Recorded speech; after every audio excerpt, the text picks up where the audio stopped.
Hello class, and welcome to my presentation on the book Sparing Nature, the conflict between human population growth and Earth's biodiversity. The book itself is written by Jeffrey McKee, and my name is Ryan Nalepa. First thing, I'm going to go over the table of contents. Going to start with an overview of the book, then transition into a little bit of the author's background, getting into the main theme of the book, which is going to branch off into certain facts about population, ideas about biodiversity, and then facts about extinction. Lastly, we're going to look at solutions to the problems that are posed in the book. So, Sparing Nature was published in 2003 by Jeffrey McKee, and he's an anthropologist by trade. And it just covers the ideas that humans have been interacting with the Earth in one form or another for hundreds of thousands of years, and since the advent of humans, we're starting to see that their interaction with the Earth is causing less biodiversity and issues with extinction, growing numbers of extinction. Our impact on the Earth is growing exponentially with each passing century, and you can start looking back in time through the introduction of agriculture all the way through to the Industrial Revolution, especially in towards the 1950s and 60s when plastics became a much more common part of our daily lives. So Jeffrey McKee, he has some suggestions on how to mitigate the effects that we have, and some seem a little bit extreme, but he poses some toned down ideas. Again, I said Jeffrey McKee, he's a professor in the Department of Anthropology at The Ohio State University. He's been there since 1996. Prior to that, he studied at the University of Washington, and he even did some studying in South Africa. He's published 4 books, and he has published near several dozen papers on anthropology.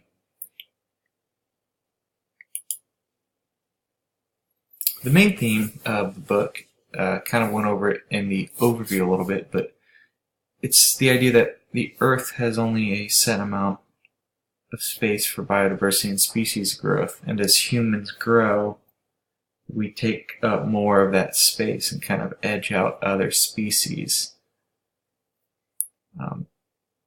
He came up with this idea. He was teaching a course called Human Ecological Adaptations, and it just covered the impact that humans have had over the Earth, and even predating modern humans. The most important time period is the past 10,000 years, when human growth has just exploded, technology has been growing exponentially, and we are really seeing a decline in biodiversity. The thesis of the book, again, is there's a close relationship between biodiversity loss and human population. Human population is just skyrocketing right now with a daily net gain of over 200,000 individuals. As of 2016, in the summer, there were 7.3 billion humans in the world. And over the next quarter century, we're looking to see that number top 10 billion. And over here is just that's just a chart that I found, and you can see it. It shows just in the past, a couple hundred years, it's just boomed. So the way he describes biodiversity and our species interaction with it is, if you were to go to a park, you were to count all of the species you saw, plants, animals, squirrels, insects, flowers, maybe even deer, or depending on the size of the park, then go home, go in your neighborhood, provided you live in a neighborhood. If you live in the country, this exercise may not work as well for you, but you will see a lot less biodiversity and a lot more humans. And while that doesn't necessarily follow the same rules as Darwin's wedge analogy that we're going to get into later, it is just a good way to kind of understand more humans, less biodiversity, more biodiversity, less humans. And for him, population needs to slow down before we're going to see biodiversity and extinctions slow down.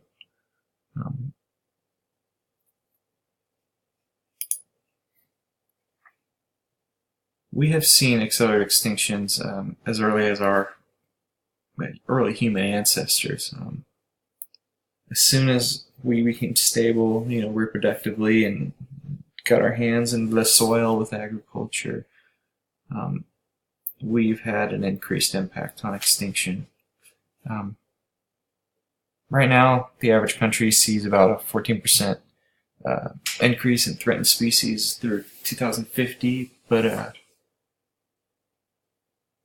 some countries, whether developed or undeveloped, may be a little bit lower than that just due to conservation efforts, some higher. But again, going back to the analogy of the human wedge, as one species tries to force their way in or just grow out of control, another species has to get pushed out, and unfortunately they just become extinct.